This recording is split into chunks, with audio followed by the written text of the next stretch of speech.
Welcome back. In tonight's cover story, we're highlighting how indigenous communities are boosting the U.S. economy. November is American Indian Heritage Month. The state of North Carolina recognizes 8 Indian tribes. South Carolina recognizes 10. But only one in each state officially recognized by the federal government, the Eastern Band of Cherokee Indians and the Catawba Indian Nation. Both own casinos that employ thousands of people, but that's just one way they're boosting the economy.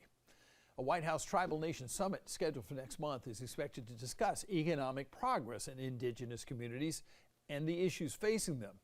Well, in tonight's cover story, we're taking a look at how this impacts you. Members of America's indigenous communities are working hard to preserve their heritage and boost economic output. A lot of our communities, they are the #1 employer in a region. According to the National Center for American Indian Enterprise Development, indigenous communities are seeing great success in building sustainable economies rooted in their cultural values, employing thousands of workers and generating billions in dollars in state, regional, and federal economies. And the organization's leadership says there's a growing effort to increase that success through intertribal trade and collaboration by creating new businesses and generating more jobs. Those tribes are supporting states. They're supporting local economies.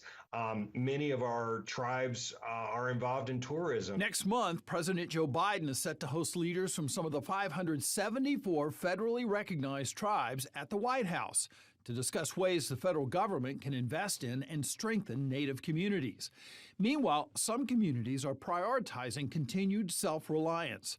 One example is the Indian Nations Conservation Alliance, which created an intertribal exchange app that allows anyone to share and trade goods and services in the digital marketplace. It empowers indigenous people around the world to really add items and create abundance in their area. Another is an effort led by Native Hawaiians. The nation of Hawaii is signing peace and friendship treaties with federally recognized tribes to support each other and to amplify their economic and social goals worldwide.